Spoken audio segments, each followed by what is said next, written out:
Walau bagaimanapun, saya sedar masih ada sektor-sektor ekonomi yang menghadapi keadaan yang sukar dan tidak menentu. Saya faham ada perniagaan yang belum dapat beroperasi sepenuhnya dan ada dalam kalangan saudara dan saudari yang kehilangan pekerjaan serta punca pendapatan. Saya mendengar rintahan saudara dan saudari berkenaan moratorium bayaran pinjaman yang bakal berakhir pada 30 September ini. Saya juga tahu ramai yang berharap agar moratorium ini dilanjutkan. Oleh itu, saya telah berbincang dengan Menteri Keuangan dan Governor Bank Negara untuk mencari jalan penyelesaian kepada masalah yang dihadapi oleh sebahagian daripada saudara-saudari yang masih memerlukan bantuan selepas tempoh moratorium berakhir. Jadi pada hari ini saya dengan sukacitanya ingin mengumumkan bahawa Kerajaan Perikatan Nasional telah bersetuju untuk melaksanakan lanjutan moratorium dan bantuan bank bersasar yang lebih berfokus khusus untuk golongan yang benar-benar memerlukan, iaitu pertama, bagi individu yang kehilangan pekerjaan pada tahun 2020 dan masih belum mendapat pekerjaan baru. Anda akan menikmati moratorium lanjutan bersasar untuk tempoh 3 bulan. Selepas 3 bulan, tempoh moratorium boleh dilanjutkan oleh bank-bank bergantung pada situasi individu masing-masing.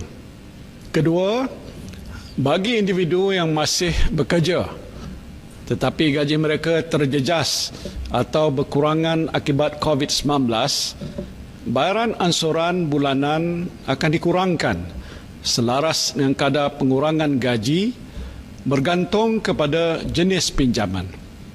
Contohnya bagi pinjaman perumahan atau pinjaman pribadi, bayaran ansuran bulanan akan dikurangkan pada kadar yang sama dengan pengurangan gaji. Bantuan ini adalah untuk tempoh sekurang-kurangnya 6 bulan dan lanjutan boleh diberikan tertakluk kepada keadaan gaji semasa individu yang berkenaan. Di samping itu, bank-bank telah memberikan komitmen untuk membantu semua peminjam individu atau PKS, baik peniaga, penjaja atau mereka yang bekerja sendiri yang turut terkesan akibat COVID-19. Bergantung kepada situasi peminjam-peminjam, bantuan-bantuan yang ditawarkan termasuk 1. Membayar faedah sahaja untuk suatu jangka masa yang ditetapkan, atau 2. Memanjangkan tempoh keseluruhan pinjaman bagi mengurangkan pembayaran balik bulanan, atau 3. Memberi pelepasan lain sehingga peminjam mencapai kedudukan keuangan yang lebih stabil. Bagi pinjaman sewa beli pula, pihak bank akan turut menawarkan pilihan penjadualan ansuran yang bersesuaian tertakluk kepada akta sewa beli. Contohnya, memanjangkan tempoh bayaran balik pada kadar ansuran bulanan yang lebih rendah. Langkah-langkah ini dijangka akan memanfaatkan 3 juta individu dan PKS. Sekiranya lebih ramai memerlukan bantuan, institusi perbankan telah memberikan komitmen untuk mempertimbangkan bantuan yang sewajarnya. Justru peminjam yang layak bolehlah menghubungi bank masing-masing untuk membuat permohonan mulai 7 Ogos 2020. Saya berharap lanjutan moratorium dan bantuan bank bersasar ini akan dapat meringankan beban saudara dan saudari yang terjejas dengan masalah ekonomi akibat pandemik COVID-19.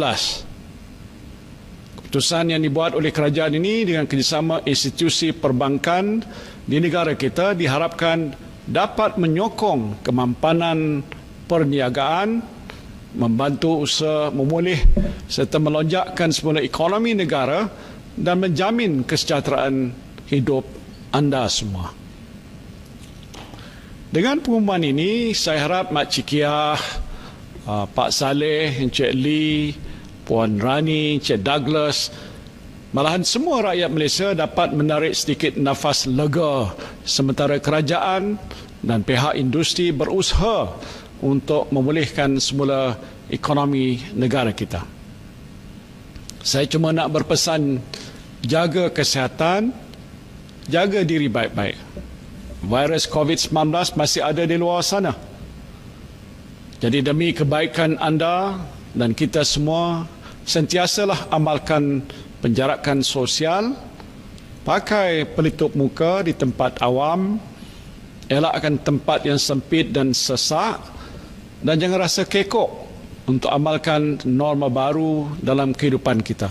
Sama-samalah kita berdoa, semoga kita semua dihindari daripada jangkitan virus COVID-19.